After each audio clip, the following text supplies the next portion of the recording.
कक्षा 10 सामाजिक विज्ञान के छात्रों के लिए उनके दूसरे इकाई का अंतिम चैप्टर राष्ट्रीय अर्थव्यवस्था की जीवन रेखा आज हम लोग इसका अध्ययन करेंगे। तो बच्चों, राष्ट्रीय अर्थव्यवस्था की जीवन रेखा क्या है? तो किसी भी देश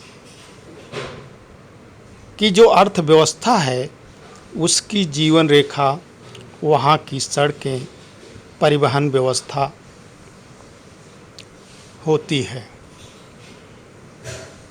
इसीलिए कहा गया है कि अमेरिका ने सड़कें बनवाई और सड़कों ने अमेरिका को बना दिया।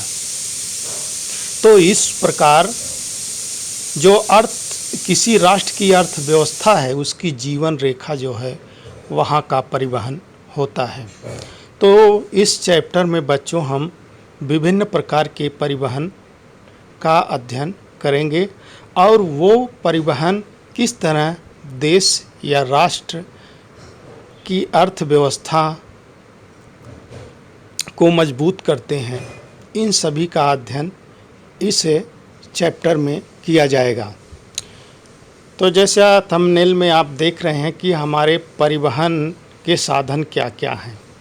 तो देखिए, सड़क परिवहन यानी सड़क या इसको भूतल परिवहन कह सकते हैं, जिस पर हम मोटरसाइकिल, कार, बस, ट्रक, ट्रेन आदि का संचालन करते हैं। ये हमारे भूतल परिवहन के अंतर्गत आता है, जिसको हम सड़क परिवहन भी कह सकते हैं। दूसरा देखिए, जो चित्र है वो नाव है या मोटर बोट या फिर इस तरह से बड़ा जहाज भी हो सकता है पानी का। तो ये हमारा जल परिवहन के अंतर्गत आएगा। इससे भी राष्ट्र की अर्थव्यवस्था में काफ़ी योगदान हमारे जल परिवहन का भी है, क्योंकि भारी जो परिवहन होते हैं, जो व्यापार होते हैं, वो जल मार्ग से ही होते हैं। तीसरा हमारा परिवहन है वायु मार्ग। वायु मार्ग के अंतर्गत हमें यात्री विमान, मालवाहक विमान, हेलीकॉप्टर आदि आते हैं। तो इस तरह हमने देख लिया कि हमारे पास जो परिवहन की व्यवस्था है वो 3 रूपों में है: भूतल परिवहन, जल परिवहन और वायु परिवहन। अब आइए हम इनका विस्तृत अध्ययन करें।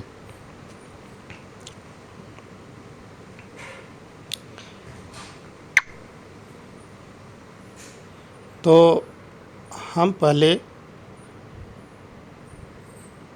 इसका अध्ययन प्रश्नों के माध्यम से करते हैं, जो कि आपके लिए उपयोगी है।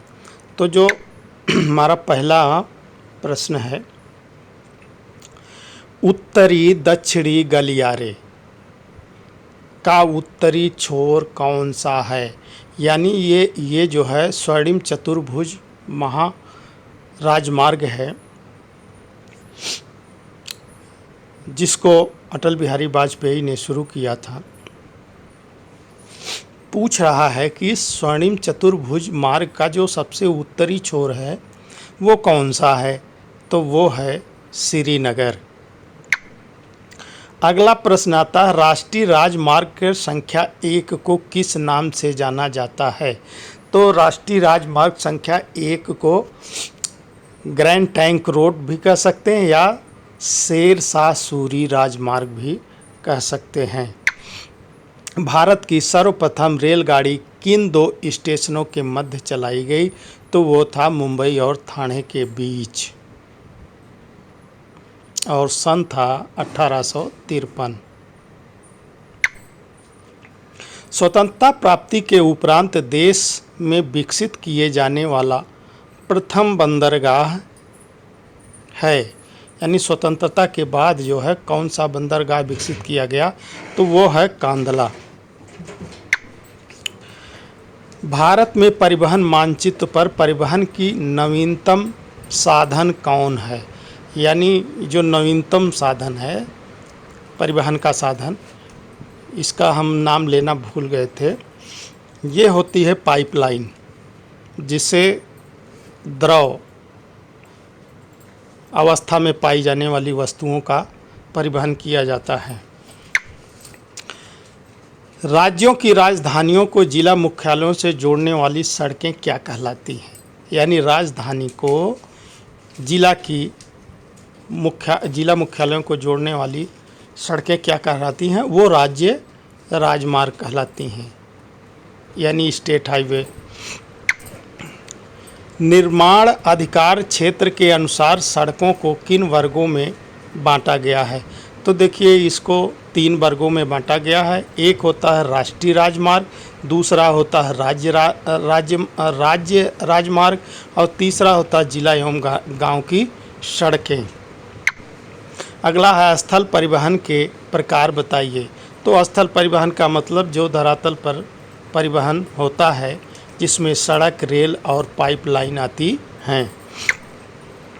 दिल्ली, कोलकाता, चेन्नई, मुंबई व दिल्ली को जोड़ने वाली 6 लेन वाली महाराजमार्ग की सड़क परियोजना का नाम बताइए, तो ये वही है स्वर्णिम चतुर्भुज महाराजमार्ग योजना। स्वर्णिम चतुर्भुज किन किन स्थानों को मिलाता है, तो जो स्वर्णिम चतुर्भुज योजना से बनी सड़कें हैं वह मुंबई, चेन्नई, कोलकाता और दिल्ली को जोड़ती हैं, यानी चारों महानगरों को आपस में जोड़ती हैं।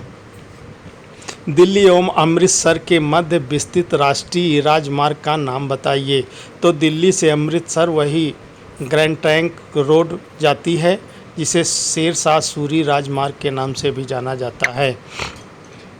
संसार की सबसे ऊंची सड़क कौन सी है, तो ये मनाली लेह के बीच जो सड़क बनाई गई है वो विश्व की सबसे ऊंची सड़क है। याद रखिएगा, मनाली से लेह के बीच बनाई गई है। राज्यों व देश के व्यक्तियों के बीच वस्तुओं का आदान प्रदान कहलाता है, तो वो व्यापार कहलाता है। स्वतंत्रता प्राप्ति के उपरांत कराची पत्तन की कमी को पूरा करने के लिए विकसित किए गए बंदरगाह के नाम बताइए, तो भारत का विभाजन हुआ तो कराची बंदरगाह पाकिस्तान में चला गया, जिसकी कमी को पूरा करने के लिए भारत में कांदला बंदरगाह की स्थापना की गई या बनाई गई। व्यापारी से क्या अभिप्राय है, जो व्यक्ति उत्पाद को परिवहन द्वारा उपभोक्ताओं तक पहुंचाता है उसे व्यापारी कहते हैं। परिवहन से आप क्या समझते हैं या परिवहन से क्या आशय है, तो उत्तर है वस्तुओं और सेवाओं को एक स्थान से दूसरे स्थान तक परिवहन कहलाता है, यानी उनका एक स्थान से दूसरे स्थान तक पहुंचाना परिवहन कहलाता है। जनसंचार के प्रमुख साधनों के नाम बताइए, तो जनसंचार के जो साधन हैं वो टेलीविज़न, रेडियो, इंटरनेट, समाचार पत्र, पत्रिकाएं जनसंचार प्रमुख साधन हैं। भारत में पर्यटन को प्रोत्साहित करने के 2 कारण बताइए। नंबर 1, बहुमूल्य विदेशी मुद्रा कमाना, भारतीय होटल उद्योग और दस्तकारी को प्रोत्साहित करना।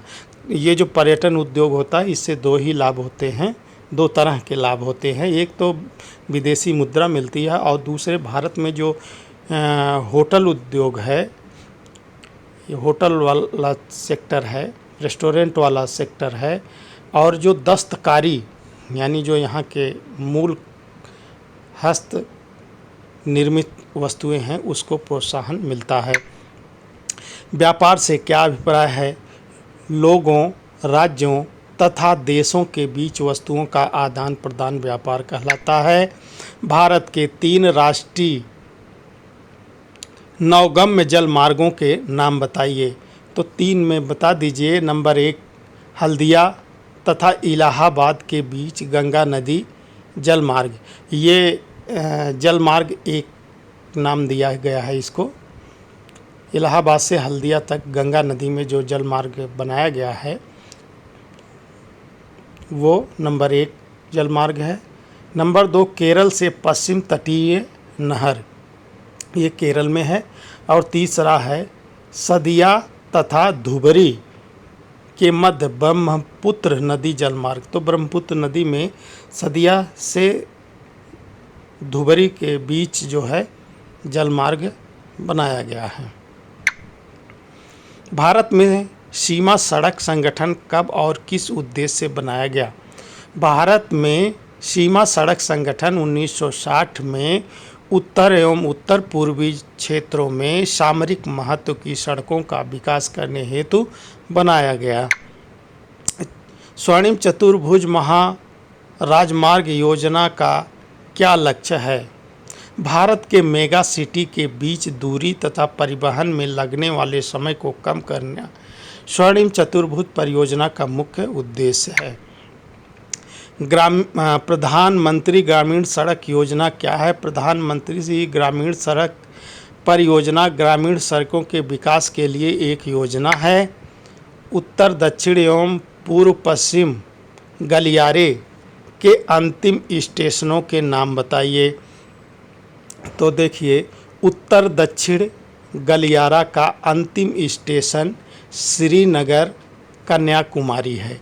यानी उत्तर में इस गलियारे का जो उत्तर में छोर है वो श्रीनगर है और दक्षिणी छोर क्या है? कन्याकुमारी है। पूर्व पश्चिम गलियारा का अंतिम स्टेशन तो पश्चिम में पोरबंदर और पूर्व में सिलचर है। स्वर्णिम चतुष्कोण एक्सप्रेस राष्ट्रीय राजमार्ग के सुदूर उत्तर पूर्वी दक्षिणी और पश्चिमी स्टेशनों के नाम बताइए। तो इसमें उत्तरी दिल्ली, पूर्वी कलकत्ता, दक्षिण में चेन्नई, पश्चिम में मुंबई है।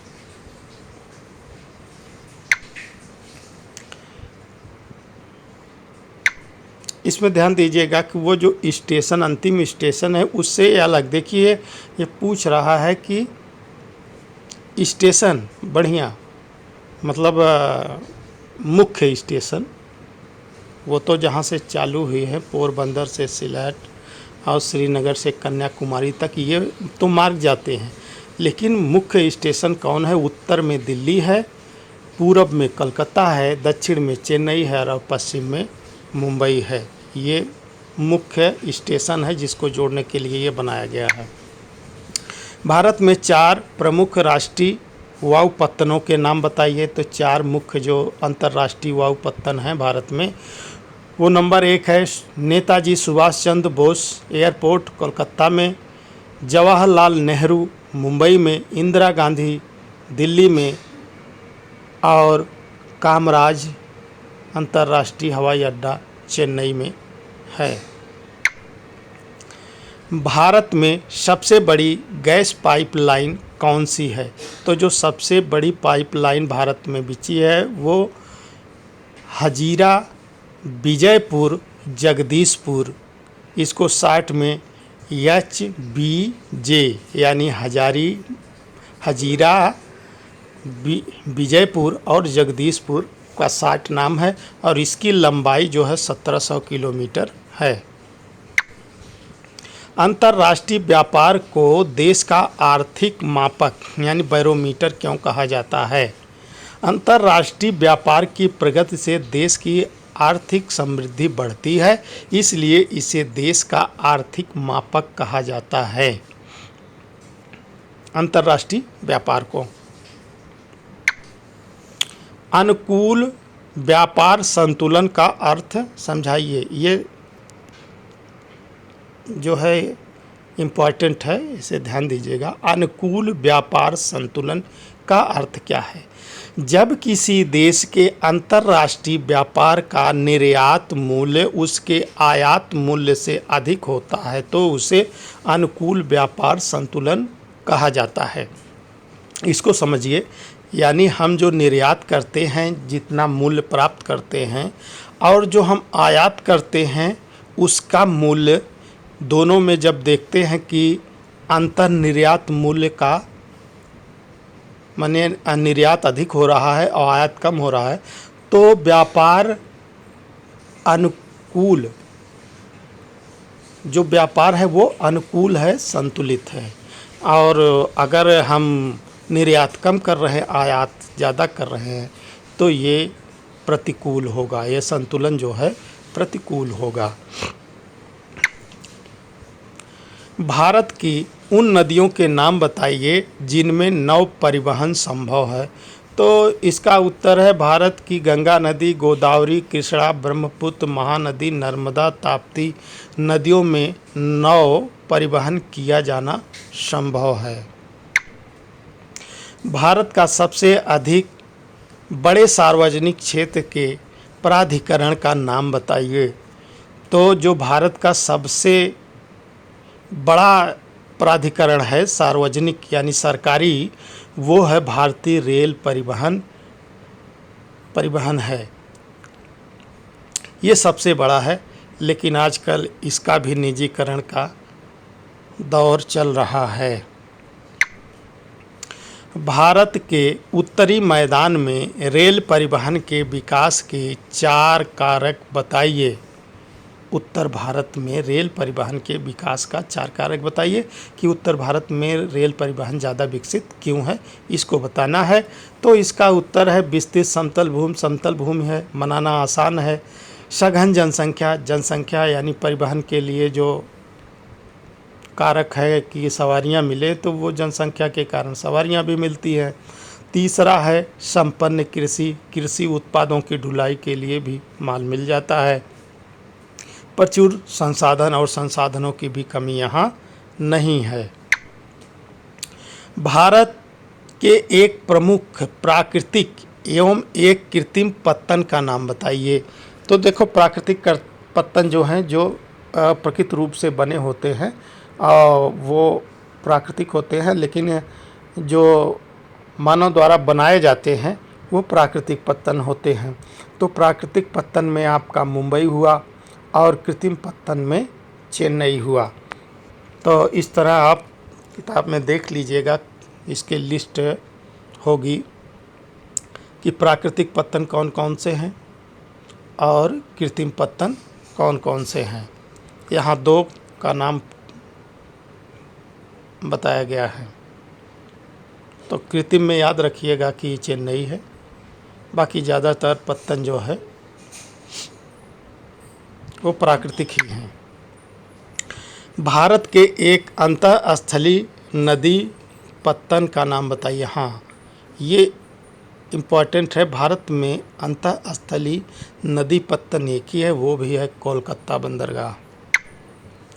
स्पष्ट कीजिए कि परिवहन, संचार व व्यापार एक दूसरे के पूरक हैं। तो परिवहन, संचार व व्यापार परस्पर पूरक हैं। सक्षम व तीव्र गति वाले परिवहन से आज विश्व एक बड़े गांव में परिवर्तित हो गया है। परिवहन का यह विकास संचार साधनों के विकास की सहायता से ही संभव हो सका है। इसी कारण परिवहन, संचार व व्यापार एक दूसरे के पूरक हैं। इसको 1-2 बार पढ़ लीजिएगा या याद हो जाएगा। भारत में जनसंचार के प्रभावी माध्यम के रूप में दूरदर्शन की महत्ता स्पष्ट कीजिए। जनसंचार के प्रभावी माध्यमों के रूप में दूरदर्शन का महत्व निम्नलिखित है। नंबर 1, हम दूरदर्शन के माध्यम से कार्यक्रम को देख तथा सुन सकते हैं। नंबर 2, लोगों के मस्तिष्क पर इसका खासा असर होता है। नंबर 3, इससे सरकार तथा अन्य संस्था के विषय में पूरी जानकारी मिलती है। अब देखिए, भारत में जनसंचार के प्रभावी माध्यम के रूप में रेडियो की महत्ता स्पष्ट कीजिए, रेडियो का क्या महत्व है। जनसंचार के प्रभावी माध्यमों के रूप में रेडियो का महत्व निम्नलिखित है। नंबर 1, रेडियो से हम संचार, संवाद, खेलों का विवरण, संगीत एवं आवश्यक जानकारियाँ आसानी से सुन सकते हैं। नंबर 2, यह संचार का सस्ता और जन जन तक सुलभ साधन है।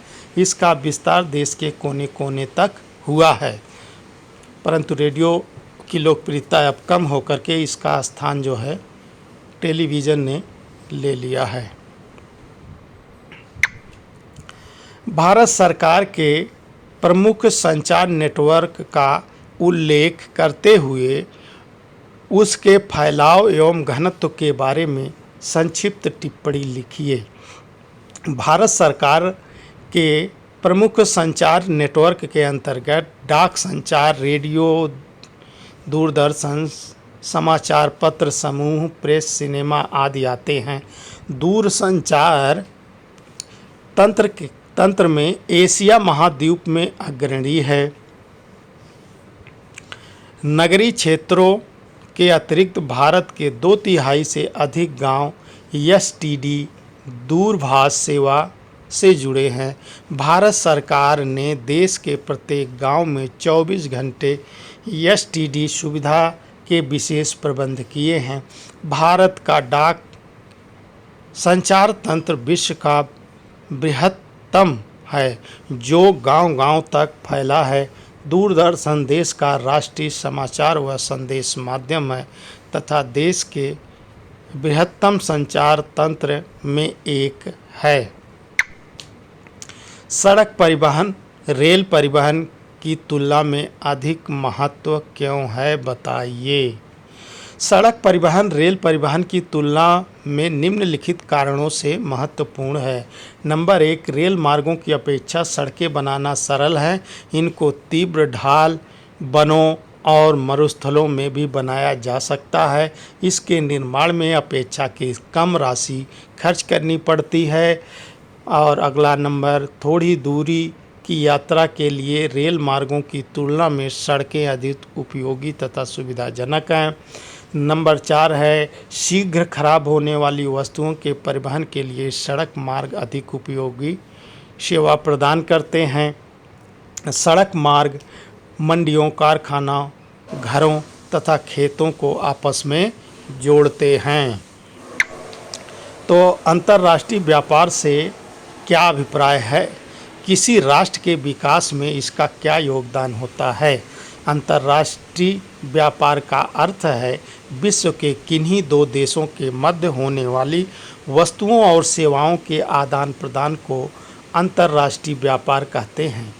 राष्ट्र के विकास में इसका योगदान निम्नलिखित है। नंबर 1, अंतर्राष्ट्रीय व्यापार से अभाव वाली वस्तुओं की कमी पूरी होती है तथा अतिरिक्त उत्पाद की खपत होती है। अंतर्राष्ट्रीय व्यापार से विदेशी मुद्रा की प्राप्ति होती है, जिससे देश की समृद्धि बढ़ती है। अगला नंबर, अंतर्राष्ट्रीय व्यापार से देश की कृषि तथा उद्योग को बढ़ावा मिलता है। निर्यात करने वाली वस्तुएं जो हम ज़्यादा उत्पादन करते हैं उसका हम निर्यात करते हैं और उससे विदेशी मुद्रा प्राप्त करते हैं। यातायात और संचार के साधन देश के औद्योगिक विकास में किस प्रकार सहायता करते हैं? यातायात और संचार के साधन औद्योगिक विकास में निम्न प्रकार सहायता करते हैं। नंबर 1, ये औद्योगिक कच्चे माल को निर्माण केंद्रों तक पहुंचाते हैं तथा तैयार माल को देश विदेश के बाज़ारों तथा उपभोक्ता तक पहुंचाते हैं। नंबर 2, ये श्रमिकों, कर्मचारी वर्ग एवं व्यवस्थापकों के आने जाने को संभव बनाते हैं। ये व्यापार संबंधी सूचनाएं भेजने तथा जानकारी देने में मदद करते हैं। इनके माध्यम से मांग और पूर्ति का हर समय पता चलता रहता है। इससे व्यापार में विश्वसनीयता बढ़ती है तथा समय और धन की बचत होती है। भारत के विदेशी व्यापार की प्रमुख विशेषता क्या है? भारत के विदेशी व्यापार की प्रमुख विशेषताएं निम्नलिखित है। नंबर 1, भारत का 95% विदेशी व्यापार जल मार्गों से होता है। नंबर 2, भारत का सबसे अधिक व्यापार ब्रिटेन और संयुक्त राज्य अमेरिका के साथ होता है। भारत का अधिकतर उन वस्तुओं का आयात करता है जो कि देश के औद्योगिकरण के लिए आवश्यक होती है। भारत निर्यात की तुलना में आयात अधिक करता है। देश की जनसंख्या तथा क्षेत्रफल की दृष्टि से भारत का व्यापार बहुत कम है। भारत में सड़क परिवहन से संबंधित किन्हीं 4 समस्याओं का उल्लेख कीजिए। तो वो समस्याएं निम्नलिखित हैं, यानी भारत में सड़क परिवहन से संबंधी समस्याएं निम्नलिखित हैं। नंबर 1, यात्रियों एवं वाहनों की संख्या को देखते हुए भारत में सड़कों का जाल अपर्याप्त है। नंबर 2, देश की आधी से अधिक सड़कें कच्ची हैं जो कि वर्षा ऋतु में टूट फूट जाती हैं। नंबर 3, वर्तमान में देश के राष्ट्रीय राजमार्गों की संख्या कम है, इनके मोड़ और पुल भी तंग हैं। भारत की सड़कों पर आपातकालीन स्वास्थ्य सेवाओं का अभाव है। ये सारी जो है समस्याएं या कमियां हैं भारतीय सड़क परिवहन के संबंध में। भारतीय रेल जाल के वितरण को भौतिक और आर्थिक कारक किस प्रकार प्रभावित करते हैं? तो भौतिक कारक देख लीजिए किस तरह प्रभावित करता है। पर्वतीय क्षेत्रों में रेल जाल कम सघन होता है तथा मैदानी भागों में रेल जाल सघन होता है। कारण क्या है कि भूमि समतल मिलती है, वहाँ भूमि जो है दुर्गम होती है, इसलिए मैदानी भागों में सघन और पर्वतीय भागों में विरल होती है। नंबर 2, बाढ़ ग्रसित मैदानी क्षेत्रों तथा मरुस्थलीय मैदानी क्षेत्रों में रेल जाल कम सघन होता है क्योंकि ये दशाएं रेल के अनुकूल नहीं होती हैं। अब आर्थिक देख लीजिए। सघन जनसंख्या वाले मैदानी भागों, कृषि से विकसित क्षेत्रों तथा औद्योगिक रूप से विकसित क्षेत्रों में रेलों का जाल अधिक है और विरल जनसंख्या और अविकसित कृषि और औद्योगिक क्षेत्रों में रेलवे का जाल कम है। तो ये यहाँ आर्थिक दृष्टि से है कि जहाँ ज़्यादा परिवहन मिलेगा वहीं जो है इसका विकास होगा, जहाँ कम मिलेगा वहाँ कम होगा। भारत में पर्यटन उद्योग के महत्व का वर्णन कीजिए। भारत में पर्यटन उद्योग का महत्व पर्यटन उद्योग एक महत्वपूर्ण उद्योग है क्योंकि पर्यटन उद्योग देशभक्ति की भावना में वृद्धि करता है। पर्यटन अंतर्राष्ट्रीय सूझबूझ को विकसित करता है। पर्यटन स्थानीय हस्तशिल्पों व सांस्कृतिक गतिविधियों को प्रोत्साहित करता है। पर्यटन उद्योग से देश को विपुल मात्रा में विदेशी मुद्रा प्राप्त होती है। यह उद्योग बहुत बड़े संख्या में लोगों को रोजगार प्रदान करता है। उत्तरी पूर्वी राज्यों में वायु परिवहन अधिक महत्वपूर्ण क्यों है? तो ऊबड़ खाबड़ भूमि और सघन वनीय क्षेत्र तथा अनेक नदी नाले, तीव्रगामी जल स्रोत, बाढ़ का लगातार आना, सड़कें और रेल बिछाना खर्चीला तथा कठिन होने के कारण उत्तरी पूर्वी राज्यों में वायु परिवहन अधिक महत्वपूर्ण और उपयोगी है। इंडियन एयरलाइंस से जुड़े देशों के नाम बताइए। यानी इंडियन एयरलाइंस भारत की जो एयरलाइंस है इससे कौन कौन से देश जुड़े हुए हैं उनके नाम आपको लिखना है।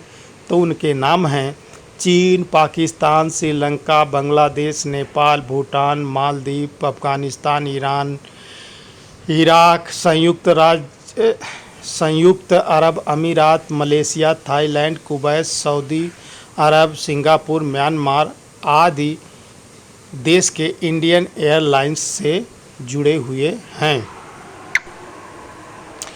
सड़क परिवहन के 3 गुण बताइए। तो रेल लाइन की तुलना में सड़कों का निर्माण लागत बहुत कम आती है। अधिक ढाल प्रवणता तथा पहाड़ी ढालों में भी सड़कें निर्मित की जा सकती हैं। कम यात्री, कम दूरी व कम वस्तुओं के परिवहन के लिए सड़कें मितव्ययी होती हैं। रेल परिवहन कहाँ तक अत्यधिक सुविधाजनक परिवहन साधन है तथा क्यों? यानी रेल परिवहन कहाँ तक अत्यधिक सुविधाजनक परिवहन साधन है और क्यों है? तो रेल परिवहन का महत्व आपको बताना है। तो रेल परिवहन मैदानी भागों में अत्यधिक सुविधाजनक परिवहन साधन है, क्योंकि मैदानी भाग की समतल भूमि पर रेल मार्ग बनाना सरल होता है। नंबर 2, मैदानों में रेल मार्ग बनाने पर अपेक्षाकृत कम लागत होती है। मैदानी भागों में सघन जनसंख्या के कारण यात्रियों की संख्या अधिक होती है और आय अधिक होती है। तो रेल मार्ग जो है मैदानी भागों में ज़्यादा विकसित हैं, क्योंकि वहाँ उसके अनुकूल धरातल पाया जाता है। इसके अलावा अधिक माल को कम लागत में ढुलाई भी रेल परिवहन से हो जाती है। इसलिए कृषि और औद्योगिक उत्पादों का अधिकतर देश में रेल के माध्यम से ही परिवहन होता है। सीमांत सड़कों का महत्व समझाइए या बताइए। सीमांत सड़कों ने दुर्गम क्षेत्रों में अभिगम्यता बढ़ाई है, उत्तरी एवं उत्तरी पूर्वी क्षेत्रों में सामरिक कार्यों को संपन्न करने में सहायता प्रदान की है तथा इन क्षेत्रों में आर्थिक विकास में भी सहायक हुई हैं। ये सीमावर्ती सड़कों के बारे में है।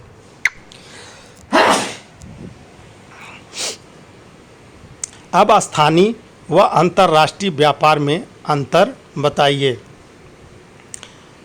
तो वो अंतर निम्नलिखित है, यानी स्थानीय एवं अंतर्राष्ट्रीय व्यापार में अंतर निम्नलिखित है। नंबर 1, एक क्षेत्र में व्यक्तियों तथा दूसरे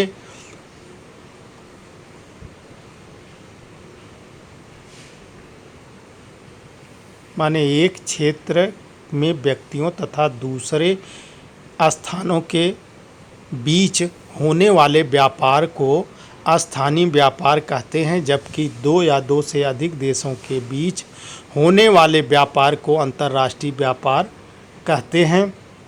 नंबर 2 है, स्थानीय व्यापार स्थानीय लोगों के बीच होता है, जबकि अंतर्राष्ट्रीय व्यापार 2 या 2 से अधिक देशों के बीच होता है। स्थानीय व्यापार के 2 अंग बेचना तथा खरीदना है, जबकि अंतर्राष्ट्रीय व्यापार के 2 अंग निर्यात और आयात हैं।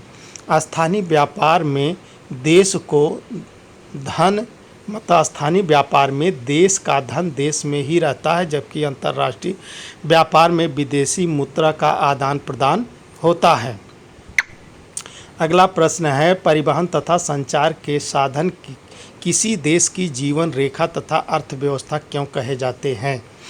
तो ये पूरे आपके पाठ का सार है। परिवहन तथा संचार के माध्यम से किसी देश की जीवन रेखा तथा अर्थव्यवस्था को मजबूत आधार प्रदान करते हैं। इसके निम्नलिखित बिंदुओं के अंतर्गत स्पष्ट किया जाता है। इसे निम्नलिखित बिंदुओं के अंतर्गत स्पष्ट किया जाता है। नंबर 1 बिंदु है, उत्पादन तथा उपभोक्ता को मिलने में सहायक। परिवहन के साधनों द्वारा कच्चा माल कल कारखानों तक भेजा जाता तथा तैयार माल उपभोक्ताओं तक पहुँचाया जाता है।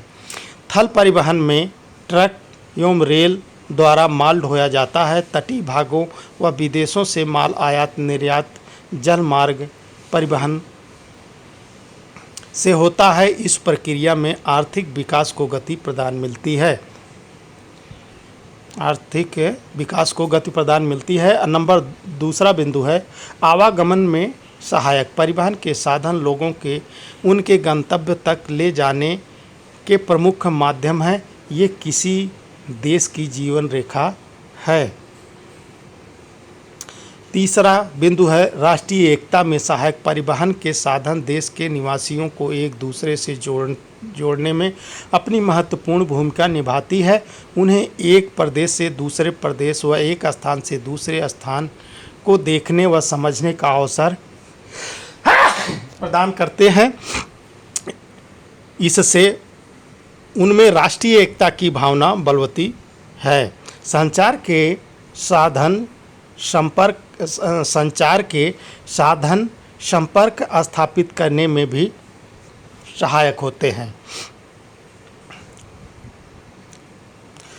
अगला पॉइंट है मनोरंजन के साधन। संचार के साधन मानव समुदाय को स्वस्थ मनोरंजन प्रदान करते हैं, उनके ज्ञान में वृद्धि करते हैं तथा देश विदेश को जानने समझने की उनमें जागरूकता उत्पन्न करते हैं। नंबर 5वां है नवीनतम जानकारी का मिलना। संचार के साधनों द्वारा किसानों को नई नई तकनीकी, उत्तम कोटि के बीज, कृषि उत्पादों के उचित मूल्य की जानकारी प्राप्त होती है।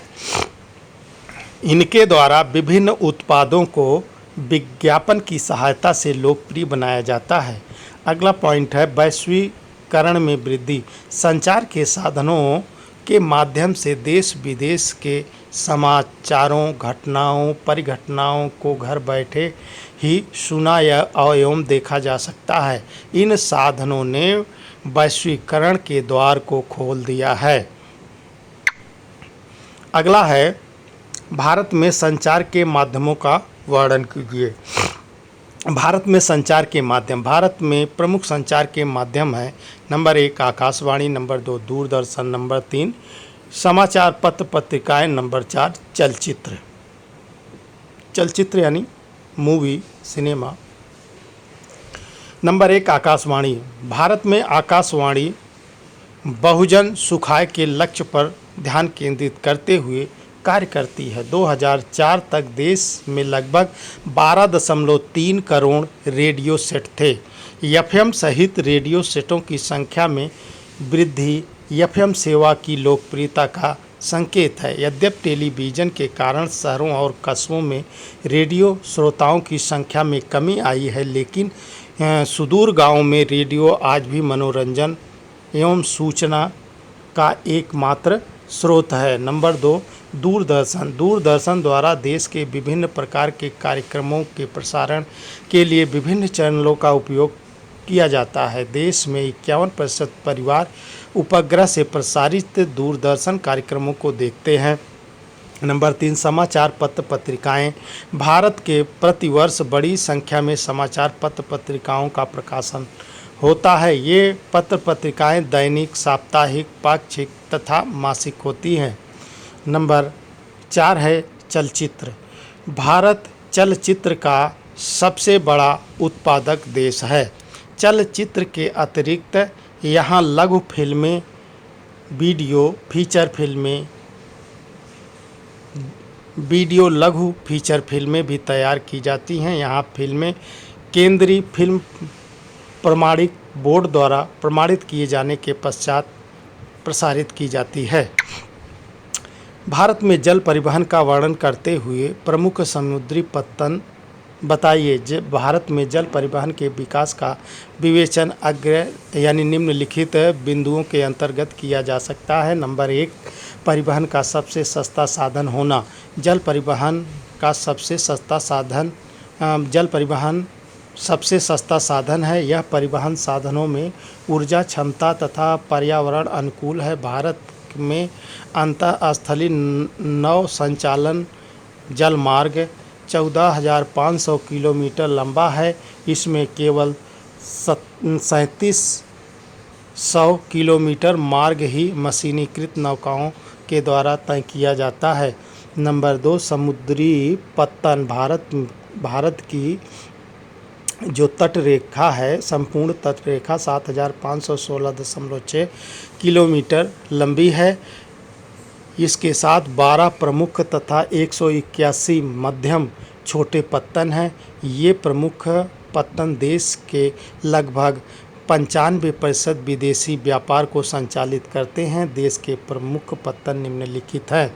अब देख लिए देश के प्रमुख पत्तन। कांदला यह जम्मू कश्मीर, हिमाचल, पंजाब, हरियाणा, राजस्थान, गुजरात के औद्योगिक तथा खाद्यान्नों का आयात निर्यात करता है। अब देख लीजिए कांदला किसको किसको सेवा देता है। जम्मू कश्मीर, हिमाचल प्रदेश, पंजाब, हरियाणा, राजस्थान, गुजरात और मुंबई मुंबई बृहत्तम पत्तन है, जिसके प्राकृतिक खुले, विस्तृत और सुचारू पोताश्रय हैं।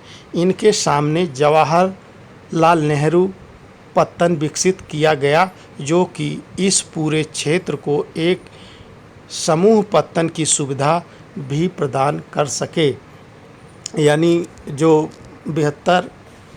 बृहत्तम मुंबई का बंदरगाह है, इस पर बोझ अधिक था और इस बोझ को कम करने के लिए न्हावा सेवा बंदरगाह, जिसे जवाहरलाल नेहरू पत्तन कहा जाता है, उसको विकसित किया गया और ये मुंबई बंदरगाह के भार को कम करता है। नंबर तीसरा है मर्मागोआ। लौह अयस्क के निर्यात के संदर्भ में मर्मागोआ पत्तन देश के महत्वपूर्ण पत्तन है। और नंबर है न्यू मंगलोर। कर्नाटक में स्थित न्यू मंगलोर पत्तन कुद्रे मुख्य खानों से निकले लौह अयस्क का निर्यात करता है। देखिए, गोवा से लौह इस्पात का निर्यात किया जाता है, लेकिन कर्नाटक में के जो कुद्रे मुख्य खान है, इसका 100% लोहा जो है न्यू मंगलोर से निर्यात किया जाता है। अगला नंबर है 5वां, कोची। देश के सुदूर दक्षिण पश्चिम में कोची पत्तन है। यह एक लैगून के मुहाने पर स्थित एक प्राकृतिक पोताश्रय है। कोची, याद रखिएगा, केरल में है। तूतीकोरिन। देश के पूर्वी तट के साथ तमिलनाडु के दक्षिणी पूर्वी छोर पर तूतीकोरिन पत्तन विशेष रूप से लौह अयस्क का निर्यात करता है। अगला है चेन्नई। चेन्नई पत्तन का व्यापार की मात्रा तथा लदे सामान के संदर्भ में मुंबई के बाद दूसरा स्थान है। अगला है नंबर विशाखापत्तनम। विशाखापत्तनम स्थल से घिरा गहरा और सुरक्षित पत्तन है। अगला है पारादीप। उड़ीसा में स्थित पारादीप पत्तन विशेष रूप से लौह अयस्क का निर्यात करता है। अगला है कोलकाता। कोलकाता एक अंतःस्थलीय नदीय पत्तन है। अब आइए भारत के सड़कों की क्षमता के आधार पर वर्गीकरण प्रस्तुत कीजिए। तो भारत में सड़कों की क्षमता के आधार पर इनको निम्नलिखित वर्गों में वर्गीकृत किया जा सकता है। नंबर 1, स्वर्णिम चतुर्भुज महामार्ग। भारत सरकार ने दिल्ली, कोलकाता, चेन्नई और मुंबई को जोड़ने के लिए 6 लेन वाली राजमार्ग सड़क परियोजना शुरू की है। इस परियोजना के तहत 2 गलियारे प्रस्तावित हैं। प्रथम गलियारा उत्तर दक्षिण गलियारा जो श्रीनगर से कन्याकुमारी तक को जोड़ता है तथा दूसरा पूर्वी पश्चिमी गलियारा जिसे सिलचर और पोरबंदर को जोड़ता है। यह राजमार्ग परियोजना भारत के राष्ट्रीय राजमार्ग प्राधिकरण के अधिकार क्षेत्र में है। दूसरा है राष्ट्रीय राजमार्ग। राष्ट्रीय राजमार्ग देश के दूरस्थ भागों को जोड़ता है। यह प्राथमिक सड़क तंत्र है जिसका निर्माण और रखरखाव केंद्रीय लोक निर्माण विभाग के अधिकार क्षेत्र में आता है। अनेक प्रमुख राष्ट्रीय राजमार्ग उत्तर से दक्षिण और पूर्व से पश्चिम दिशा में फैले हुए हैं। नंबर 3 है राज्य मार्ग। राज्यों की राजधानियों को जिला मुख्यालयों से जोड़ने वाली सड़कों तथा राज्य सड़कों को राज्य राजमार्ग कहा जाता है। राज्य एवं केंद्र शासित क्षेत्रों में इनकी व्यवस्था तथा निर्माण का दायित्व राज्य के सार्वजनिक निर्माण विभाग का होता है। नंबर 3, जिला सड़कें। ये सड़कें जिले के विभिन्न प्रशासनिक केंद्रों को मुख्यालयों से जोड़ती हैं। इन सड़कों की व्यवस्था का उत्तरदायित्व जिला परिषदें वहन करती हैं। अन्य सड़कें। ग्रामीण सड़क योजना के तहत इन सड़कों के विकास को विशेष महत्व मिलता है। सीमा सड़कें यानी भारत सरकार प्राधिकरण के अधीन यह सड़क है जो देश की सीमाओं के किनारे किनारे सामरिक महत्व को देखते हुए बनाया गया है और इसका देखभाल भी केंद्र सरकार का लोक निर्माण विभाग करता है।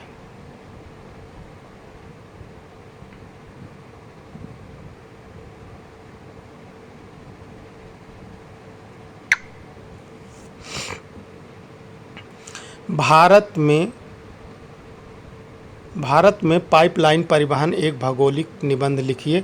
तो भारत के परिवहन मानचित्र पर पाइपलाइन परिवहन का एक नवीन साधन है।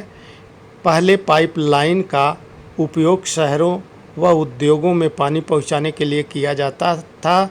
वर्तमान में इसका उपयोग कच्चे माल, तेल, पेट्रोलियम उत्पाद एवं तेल से प्राप्त प्राकृतिक गैस के शोधनशालाओं, उर्वरक कारखानों तथा बड़े ताप विद्युत गृहों तक पहुंचाया जाता है। ठोस पदार्थों को तरल अवस्था में परिवर्तित करके पाइपलाइन के माध्यम से ले जाया जाता है। सुदूर आंतरिक भागों में स्थित शोधनशालाएं यथा बरौनी, मथुरा, पानीपत तथा गैस पर आधारित उर्वरक कारखाना की स्थापना पाइपलाइनों के जाल के कारण ही संभव हो सका है। पाइपलाइन बिछाने की प्रारंभिक लागत अधिक है, जबकि उसको चलाने के लिए लागत न्यूनतम है। वाहनांतरण, देरी और हानियाँ इसमें लगभग न के बराबर होती है। पाइपलाइन परिवहन के जाल। भारत में पाइपलाइन परिवहन के प्रमुख जाल निम्नलिखित हैं। नंबर 1, असम के तेल क्षेत्रों से कानपुर तक एक पाइपलाइन ऊपरी असम के तेल क्षेत्रों से गुवाहाटी, बरौनी व इलाहाबाद के रास्ते कानपुर तक जाती है। इसकी एक शाखा बरौनी से राजबंद होकर के हल्दिया तक पहुंचती है। दूसरी शाखा राजबंद में मौरी ग्राम तक तथा गुवाहाटी से सिलगुड़ी तक विस्तृत है। तीसरा है सलाय से जालंधर तक। यह पाइपलाइन गुजरात के सलाया से बीरमगांव, मथुरा, दिल्ली, सोनीपत के रास्ते पंजाब के जालंधर तक जाती है। इसकी अन्य शाखा बड़ोदरा के निकट कोयली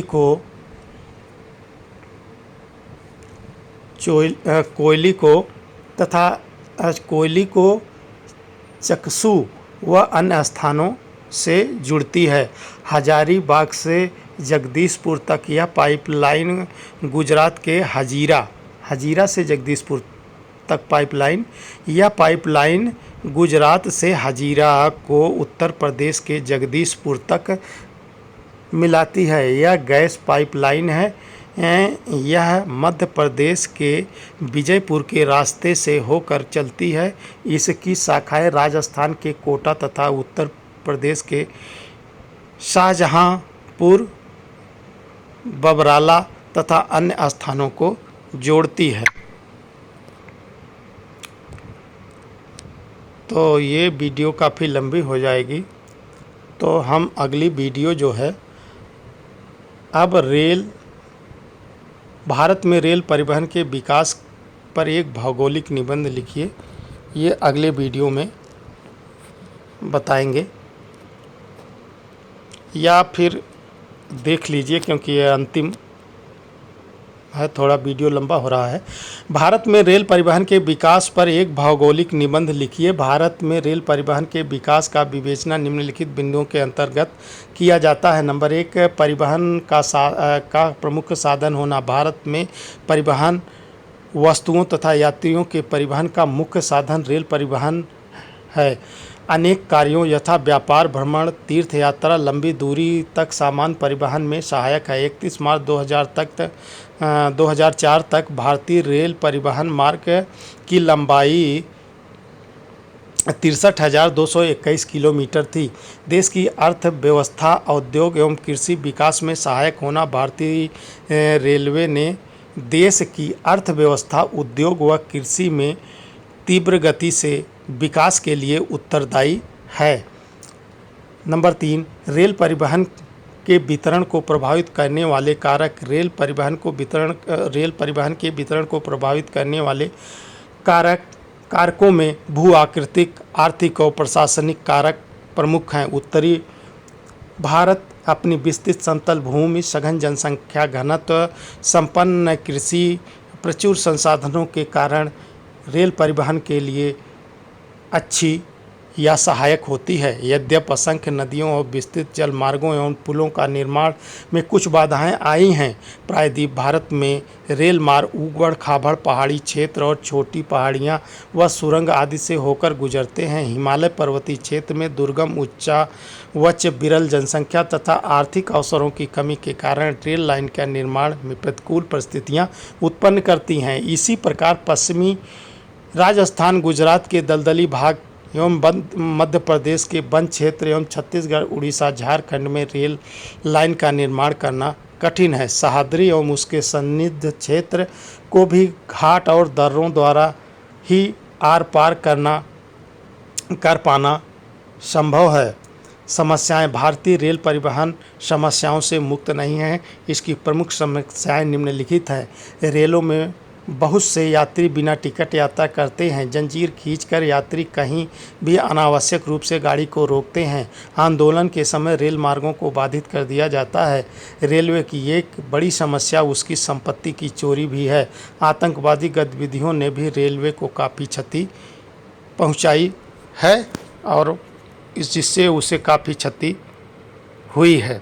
तो इस प्रकार जो है आपने राष्ट्रीय अर्थव्यवस्था की जीवन रेखा नामक चैप्टर का अध्ययन किया और उनके विभिन्न बिंदुओं का अध्ययन किया। इस प्रकार आपका जो इकाई 2 है यानी भूगोल का पोर्शन समाप्त हुआ। अब अगले वीडियो में आपको इकाई 3 जो आपके लोकतंत्र से होगा, राजनीति से होगा, यूँ कहिए नागरिक शास्त्र से होगा, वो वीडियो आपको अगली बार बनाकर आपके सामने प्रस्तुत होगा।